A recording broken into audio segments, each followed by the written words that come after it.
You're at the pump, again. You're watching the numbers spin like a slot machine, except you're losing. $50, $60, $80. You glance at the price per gallon, $4.29, and you feel that familiar mix of anger and helplessness. You do the math in your head. $20 a week more than last year. That's 80 a month.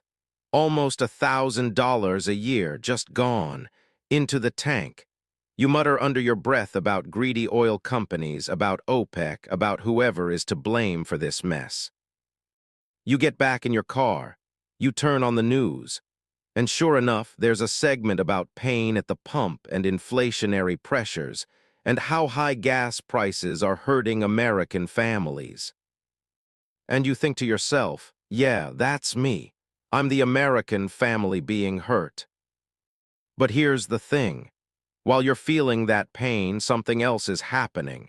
Something the news isn't telling you. Something that doesn't fit the narrative of gas prices bad. Every time you fill up your tank, you're participating in the largest wealth transfer in modern history. But this time, it's different. This time, the money isn't flowing to Saudi Arabia. It's not flowing to Venezuela. It's not flowing to Russia. It's flowing to Texas. It's flowing to North Dakota. It's flowing to New Mexico. It's flowing to American workers, American companies, and American communities. High oil prices aren't just a tax on your wallet. They're a windfall for your country. And if you know where to look, they might even be an opportunity for you. My name is James, and I spend way too much time thinking about the geopolitics of energy and how they affect your personal finances. If you're someone who cringes every time you see gas prices, but you've never considered what happens to that money after it leaves your pocket, make sure to hit the subscribe button and give this video a thumbs up if this helps you out. Most people think investing is about picking stocks or timing the market. The truth, it's about what you keep. And right now, what you keep is being shaped by a massive shift in where America gets its energy. I'm building a community at the Frugal Investor newsletter where we strip away the hype and focus on high-impact, low-cost wealth building.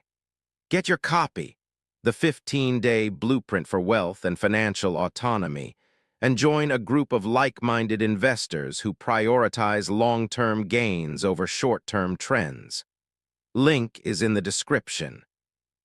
To understand why high oil prices are actually good for America, you have to understand where we used to get our oil. For decades, the United States was trapped. We were the world's biggest consumer of oil, but we weren't the world's biggest producer. We were dependent on foreign sources, and that dependence came with a price, literally and figuratively. In 1973, the Arab members of OPEC put an oil embargo on the United States. They punished us for supporting Israel. Gas lines stretched for miles, prices skyrocketed, and the entire economy ground to a halt. That was the moment America realized how vulnerable we were. We were at the mercy of countries that didn't like us. Every time we filled our tanks, we were sending money to people who, in some cases, wanted to see us fail. And that continued for decades. Throughout the 80s, 90s, and 2000s, we imported millions of barrels of oil every day from the Middle East, from Venezuela, from Nigeria, from Russia. According to the U.S. Energy Information Administration, in 2005, the United States imported over 60% of its petroleum. We were sending hundreds of billions of dollars overseas every single year. Think about what that meant. That money wasn't coming back. It wasn't building American schools. It wasn't paying American workers. It wasn't funding American research. It was gone. It was building palaces in Riyadh. It was funding militias in unstable regions. It was enriching regimes that didn't share our values. Now let's fast forward to today. Sometime around 2010, something changed. A combination of technologies, hydraulic fracturing and horizontal drilling, unlocked massive oil and gas reserves that had been trapped in shale rock. Places in Texas, North Dakota, Pennsylvania, and New Mexico that had never produced much oil suddenly became some of the most productive energy regions on Earth. The United States went from being a declining oil power to the world's largest producer. In 2023, according to the EIA, the U.S. produced more oil than any country in history. We surpassed Saudi Arabia. We surpassed Russia. We became energy independent. Now you might be thinking, James, if we're energy independent, why are gas prices still high? Because oil is a global commodity. The price is set on world markets. Even if we produce all our own oil, we still sell it at the global price. And when something happens in Russia or the Middle East that disrupts supply, prices go up everywhere. But here's the crucial difference. In the old days, when prices went up, the extra money left the country. Today, when prices go up, the extra money stays here. Let me give you the numbers. In 2022, when oil prices spiked after the Russian invasion of Ukraine, the U.S. produced about 12 million barrels of oil per day. At an average price of $95 per barrel, that's over $1.1 billion per day in revenue. Over $400 billion for the year.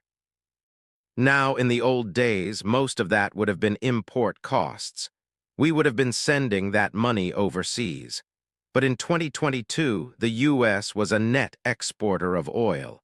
We sent more oil out than we brought in.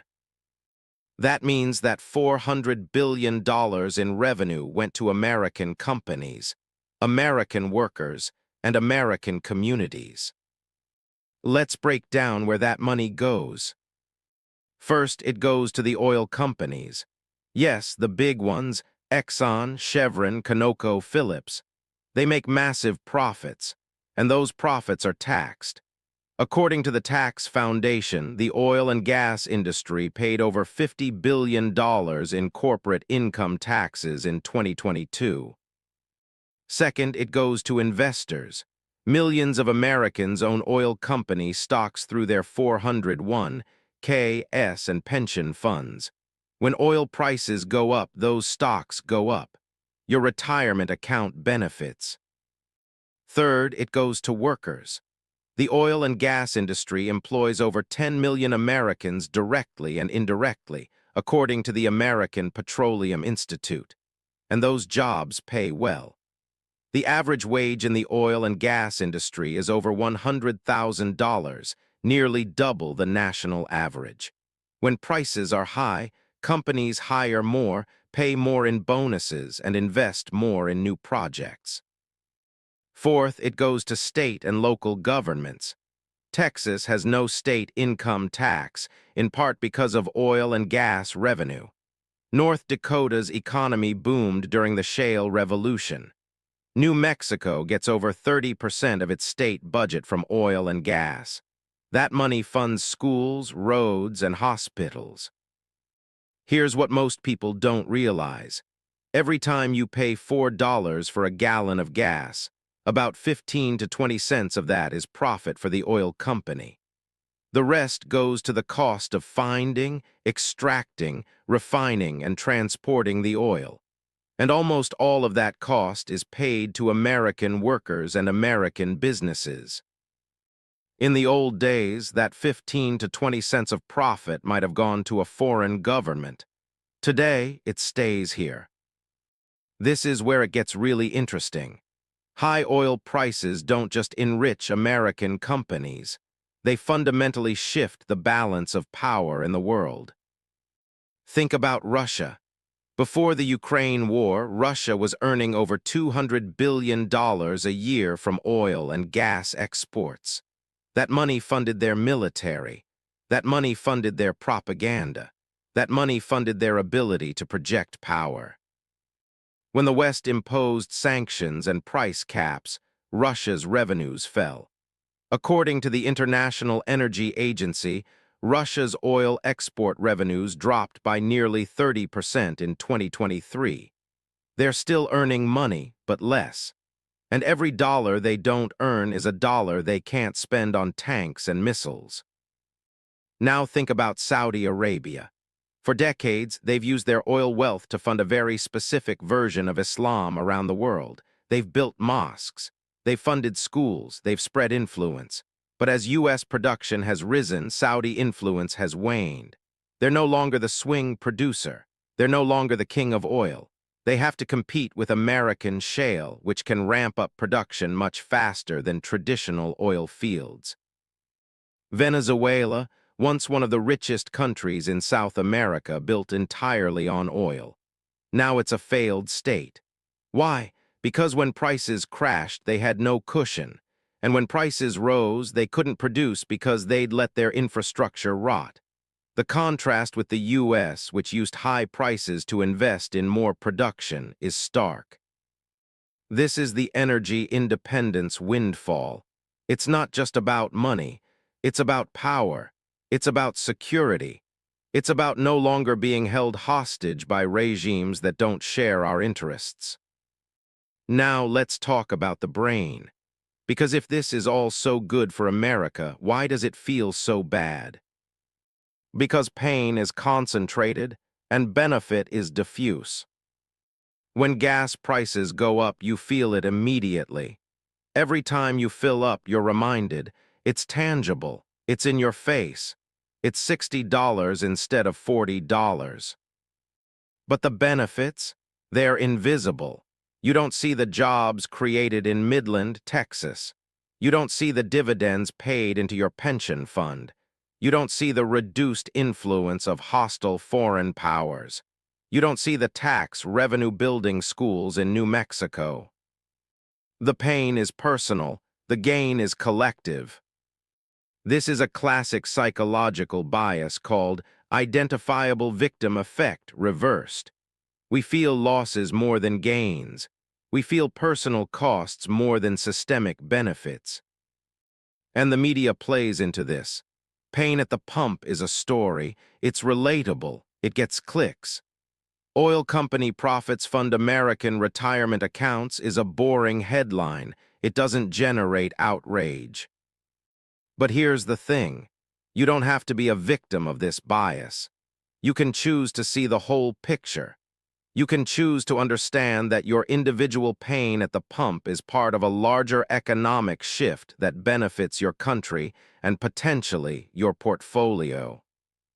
Let me tell you a story about two towns. We'll call them Middletown and Oilville. Middletown is a typical American suburb. People commute to work. They drive SUVs. They feel every gas price increase. When prices go up, they cut back on restaurants. They delay vacations. They stress about their budgets. Oilville is in West Texas. It's an oil town. When gas prices go up, Oilville booms.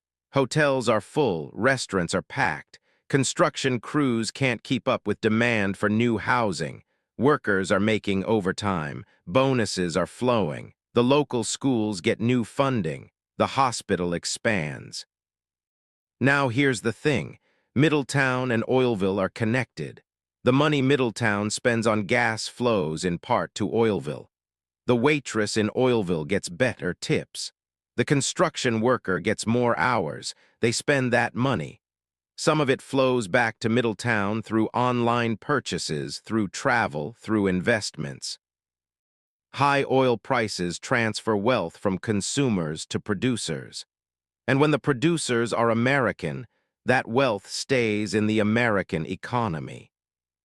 According to a study by the Federal Reserve Bank of Dallas, the shale boom created over 2 million jobs nationally, not just in oil states. Every job in the oil and gas industry supports nearly 3 jobs elsewhere in the economy, in manufacturing, transportation, services, and retail. So when you're sitting in Middletown, feeling the pain at the pump, you're also indirectly supporting jobs in Oilville. And those jobs support the overall economy, which supports your job. It's not a zero-sum game. It's a circulation. Now, let's talk about what this means for your personal finances. Because understanding this dynamic isn't just about feeling better about high gas prices. It's about positioning yourself to benefit. Here's what most people don't realize.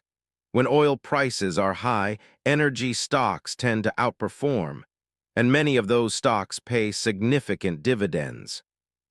Let's look at some numbers. In 2020, when oil prices briefly went negative, remember that? Energy stocks were crushed. ExxonMobil stock dropped below $30. Chevron dropped below $70. By 2022, when oil prices spiked, Exxon was over $100. Chevron was over $150. If you'd bought $10,000 of Exxon at the bottom, you'd have had over $30,002 years later, plus dividends. Now, I'm not telling you to try to time the market. That's a fool's game. But I am telling you that energy is a sector, and like any sector, it has cycles. Understanding those cycles can help you make better long-term allocation decisions. There are several ways to participate in the energy windfall without becoming an oil tycoon. 1. Energy sector ETFs. Funds like XLE, Energy Select Sector SPDR Fund, give you diversified exposure to major energy companies. You're not betting on one company, you're betting on the sector. 2. Master Limited Partnerships, MLPs. These are companies that own energy infrastructure, pipelines, storage terminals, processing facilities. They tend to pay high yields and are less volatile than exploration companies. 3. Royalty trusts.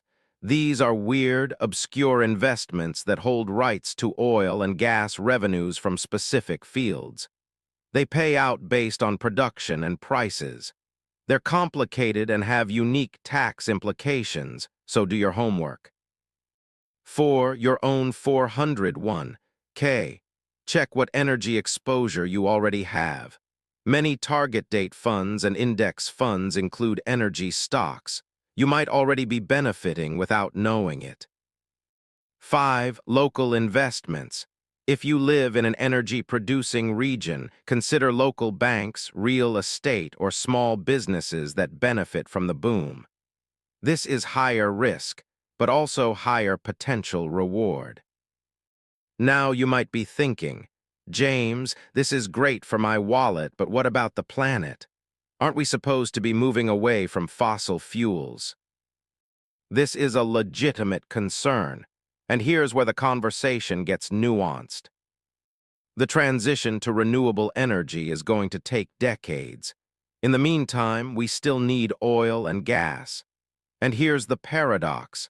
High oil prices actually accelerate the transition to renewables. Think about it. When oil is cheap, there's no incentive to develop alternatives. Why invest in expensive solar panels when gas is $2 a gallon? But when oil is expensive, alternatives become economically viable. Electric vehicles look more attractive. Solar panels make more sense. Investment flows into green technology. According to the International Energy Agency, global investment in clean energy hit $1.7 trillion in 2023, outpacing investment in fossil fuels. And that investment was driven, in part, by high energy prices making renewables competitive. So the high oil prices that hurt you at the pump are also funding the research and development that will eventually make oil obsolete. It's a strange cycle, but it's real. And here's another angle. American oil production is generally cleaner than oil production in many other countries. We have stricter environmental regulations. We have better technology. We have less flaring and fewer spills. A barrel of oil produced in Texas has a lower carbon footprint than a barrel produced in Venezuela or Russia. So when you buy American oil, you're not just supporting the domestic economy. You're supporting relatively cleaner production. Okay, so how do you apply this? How do you move from feeling victimized by high gas prices to actually benefiting from them? Step 1, track the price but track the stocks. Next time you fill up and feel that sting, check the price of an energy ETF or a major oil company stock. Not to trade, but to observe. Start noticing the connection between gas prices and energy stock prices. It's education. Step 2, consider your portfolio's energy exposure. Look at your 401k or IRA. What percentage is in energy? If it's 0, ask yourself why. You don't have to go all in, but a small allocation to energy can be a hedge against inflation and geopolitical instability. Step 3, understand the local impact. If you live in an energy-producing region, pay attention to local economic indicators. If the oil patch is booming, it might be a good time to invest in local real estate or small businesses. If it's busting, be cautious. Step 4, drive less, invest the difference. This is the simplest and most direct action. If high gas prices are hurting you, reduce your consumption, drive less. Combine trips. Consider a more fuel-efficient vehicle. Take the money you save and invest it in an energy ETF. Now you're hedged. When gas prices go up, you pay more at the pump, but your investment goes up too. You've turned a liability into an asset. Step 5, think long-term. Energy is cyclical. Prices will go up and down. Don't chase the hot sector. Instead, think about energy as a permanent, modest part of a diversified portfolio. Over the long term, the world will need energy, and American energy companies are well positioned to provide it. Here's the final piece, the one that ties it all together. You are already an energy investor. Whether you know it or not, you're connected to this industry. If you have a 401k, you probably own energy stocks through index funds. If you have a pension, that pension fund owns energy stocks.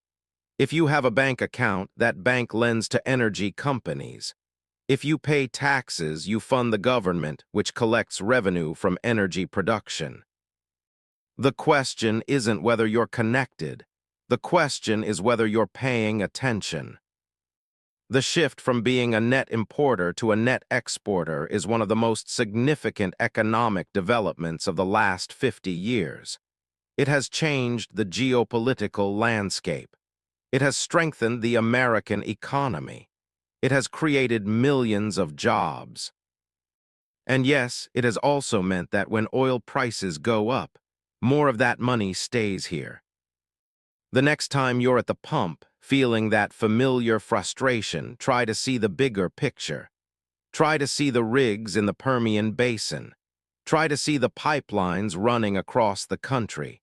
Try to see the refineries on the Gulf Coast. Try to see the tankers leaving port, carrying American energy to the world. You're not just a consumer. You're a participant in the most powerful energy economy on Earth. Look, I'm not here to tell you that high gas prices are fun. They're not. They hurt. They strain budgets. They force hard choices. But they are not the unmitigated disaster they're often portrayed as. They are a transfer, not a destruction. And increasingly, that transfer is staying within our borders. The United States has spent 50 years trying to break free from the grip of foreign oil. We've finally done it. And high prices, as painful as they are the proof that the strategy is working. So the next time you hear someone complaining about pain at the pump, you can nod along. You feel it too. But in the back of your mind, you'll know the rest of the story. You'll know about the jobs, the investment, the security, the power. And maybe, just maybe, you'll find a way to turn that knowledge into a smarter financial decision. I really hope this video brought you some value today. If it did, comment more down below. I'm reading through those to decide what topics to cover next, so definitely let me know if you want more of this. My name is James. Stop just feeling the pain, start seeing the opportunity. And I'll see you in the next one.